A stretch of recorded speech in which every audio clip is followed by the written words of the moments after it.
Whoopi Goldberg, Joy Behar, Sunny Hostin, and the rest of the View were having absolute meltdowns when it comes to the State of the Union address from Joe Biden. They were coping very, very hard, stating that Donald Trump would be very worried, watching the State of the Union, watching Joe Biden present the State of the Union, and then also melting down about Katie Britt's response and the rest of the responses from people on social media about Joe Biden's State of the Union. So let's hop into these couple of clips of the View, of Joy Behar, Sunny Hostin, Whoopi Goldberg, and the rest of the View's cast react to the State of the Union and react to the reactions online and cope so very hard about the entire thing.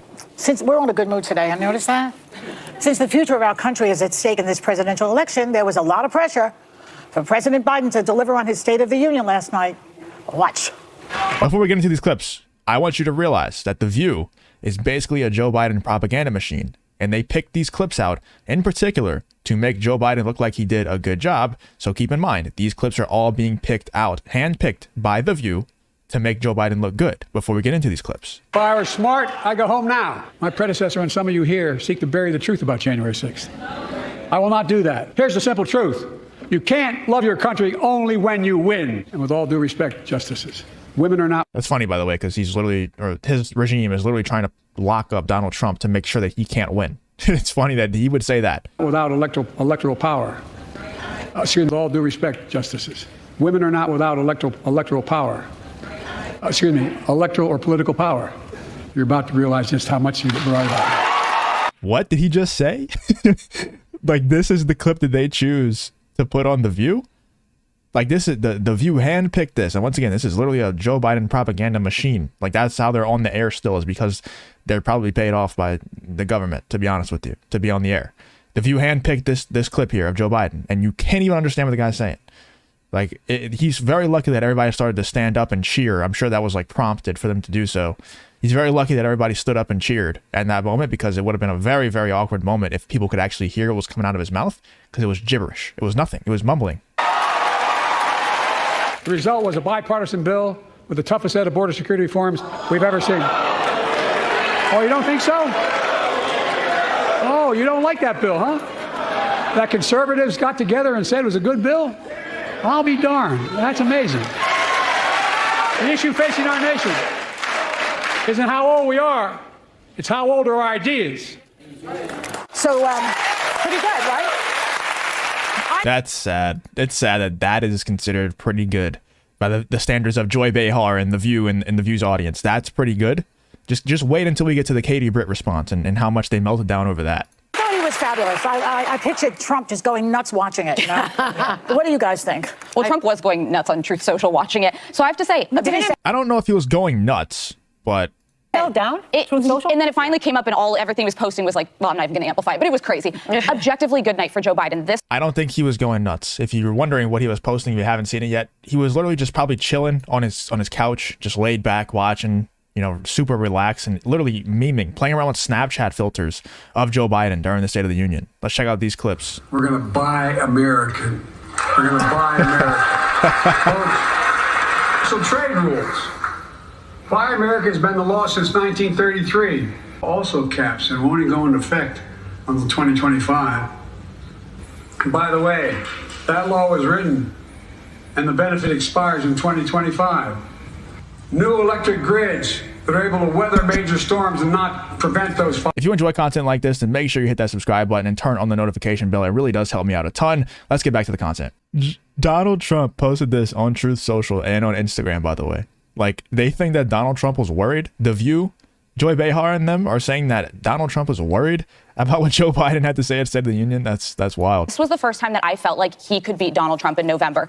Listen, the Trump camp did him a huge favor by setting expectations so low. They put out this ad the morning of that basically is like, he's going to keel over and die. So by not tipping over at the dais, he was already outperforming expectations. But listen, in the first 3 minutes, he quoted Ronald Reagan and talked about aid to Ukraine. That was a direct olive branch to Nikki Haley voters who are feeling politically homeless and don't know where to go. Nikki Haley voters? Those really exist? Let me know in the comments if you're a Nikki Haley voter or if you know any of them, because I have never actually met a real one before. I have never met one. Border, an extremely strong moment. I am so angry for what Republicans are doing to Senator Langford, a conservative who got the job done, and they're blocking his bill. It's the #1 issue for voters, is they care about border security, and Joe Biden was able to articulate, we had a plan for it, and you're blocking it. Didn't Langford nod his head? And he said, it's true. How long will he still be in Congress, do you think? Well, one micro drama I'm keeping my eyes on, watching Mike Johnson, who never expected to be sitting there, I don't think Donald Trump's going to be happy with his performance. He nodded at times, he clapped at times, he even nodded during the conversation about Ukraine aid, which he's blocking. He stood up and clapped, and his face was red as a tomato. Very upset about it.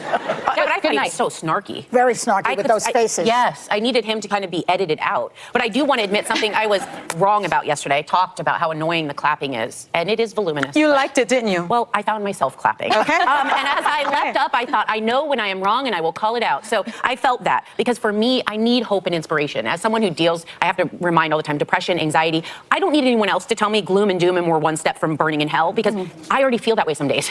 So I need a leader that will call me and say, step up, we can do this together. Like Reagan, Morning in America. Yeah, but the thing that I loved about him was his tone, and these are the things that always speak to me. There was that time when he talked about Republicans and their infrastructure and the money, and like, if you don't want it, you can just, you don't want it? Like, but kind of playfully when he jousted with Lindsey Graham, and Lindsey Graham laughed, when he quoted a Republican president, when he said at one point, Republican presidents and Democrats, he added, because when you can, I will trust you if you're able to look at yourself too. I don't believe in party all the time. So I felt that tone was great, but it was really the inspiration. He talked about America being an ideal that we're always working toward. We haven't arrived there, but it's also not carnage and hell. Like, we are in progress. If we haven't arrived there yet, it's never going to happen. You know, the direction that the country's going in is not going closer to the America that everybody had dreamed of, what America's supposed to be. It's going farther away. You know, we reached it before, possibly, a while ago. But it's not. We're not going towards that anymore. Like, if you still think that we're trying to go towards the dream America, you're insane. It's never going to happen. We're now fighting to just salvage what's left. Like that's all that's happening here. And if you vote for Joe Biden, if you're going in the Joe Biden direction, you're not fighting to salvage what's left. You're fighting to fully get rid of and just put the American dream in the coffin, and put the nail in it. You're not fighting to salvage like the rest of us are. Progress, and the intention was always there, but we can only do it together. He was hopeful, and I also think it was important for him to joke it about his age. All right. He also said the thing about my predecessor, Yep. the guy who's like my age. So he took that together. He brought that together. That was really strong. I love that he brought up January 6th, because they were at the Capitol. They were at the scene of the crime. And if I were running for president, I would be mentioning that scene of the crime every single day. So he needs to continue to do that. I also noticed he said future 20 times. This is a forward-looking president. He may be 81, but he's looking towards the future. The other thing that I want to say is, I felt like I was at my black church. There was call and response, and we love that. He had audience. It's funny how Sunny Hostin here is saying, like, on The View, she's saying that Joe Biden mentioned January 6th and stuff like 20 times, and she's saying, Sunny Hostin saying, I would mention it every single time I could. And then she's also saying that he mentioned the future a ton of times. And then, she's so glad that this is a forward-facing president. He's not worried about the past. Like, yeah, but you just said that he mentioned January 6th a bunch of times. And if you were running for president, you would mention it every single time you could, too. So is he a forward-facing, future-looking president, or is he focused on January 6th and only January 6th and things that happened in the past? Which one is it? And it's wild to me. These people think that Joe Biden did a great job when there's clips like this that came out of it. Even the clips that The View curated themselves to make Joe Biden look good, because like I said, this is simply a Joe Biden propaganda machine. Even those clips made Joe Biden look bad, in my opinion. This one probably was the worst one of all. This is a tweet from Clay Travis. It says, Joe Biden just confused Laken Riley, a college student killed by an illegal immigrant, with USC football coach Lincoln Riley. This just happened. The man's brain is mush. Incredibly disrespectful. Not to mention that Joe Biden did an interview the day after the State of the Union address and apologized. Not for this, not for calling Laken Riley Lincoln Riley, for calling the person who killed Laken Riley an illegal. Like, that's what you think is doing a good job?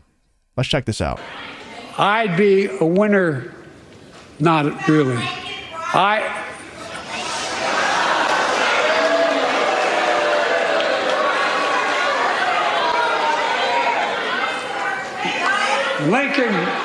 Lincoln Riley, an innocent. He said it twice, by the way. He didn't just say Lincoln Riley once and misspeak. He said Lincoln Riley. Young woman who was killed by an. Listen to this. Lincoln Riley, an innocent young woman who was killed by an illegal. That's right. But how many of the thousands of people being killed by illegals? To her parents, I say, my heart goes out to you, having lost children myself. I understand. But look, It's crazy how that's always the response, right? It's never like, yeah, the person shouldn't have been in the country, and like we can't, like it always has to be playing a side, right? It always has to be like my team versus yours. It can never be, yeah, this is just a horrible situation. You're right. The person shouldn't have been in the country. I wish we could have fixed it. I'll do my best going forward. It's never that. It's like, yeah, but what about the thousands of people that are dying every day because of people who are already in the country legally? It's like, why does that matter? That person shouldn't have been here, and Lake and Riley should be alive if that person wasn't here, if you would do your job properly. Anyway, we have this clip right here as well from The View. This is reactions to Katie Britt's State of the Union rebuttal, where they went absolutely nuts over this one. Like they were full on meltdown mode when it comes to Katie Britt's response. Let's check out this clip here from Joy Behar, Sunny Hostin, and the rest of The View. GOP, if you watched the whole thing last night, I was up until after midnight with this one last night. Oh, we were cracking up.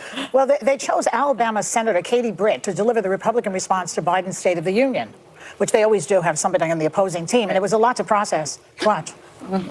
Right now, the American dream has turned into a nightmare. President Biden's border policies are a disgrace. The American people are scraping by, while President Biden proudly proclaims that Bidenomics is working. Goodness, y'all, bless his heart, we hear you, and we stand with you. Get some medication, Katie. I haven't seen acting that bad since my wedding night. So, which genius in that party decided that she was the perfect... By the way, that's absolutely rich coming from a bunch of like failed actors and actresses and businesswomen who had to come together and just talk at a table about politics, about things that they know nothing about. Like, especially Whoopi Goldberg, like the epitome of a failed actress, just coming onto a table just to talk about things they know nothing about, to grift on topics they know nothing about, try to, you know, just basically, like I said earlier, they're a propaganda machine paid off by a certain regime to stay on air and keep pushing this propaganda. That's all they are. So it's just, that's rich coming from Joy Behar of all people. There's no way that these people on The View are this dumb. I say this every single time I react to The View. Every single time.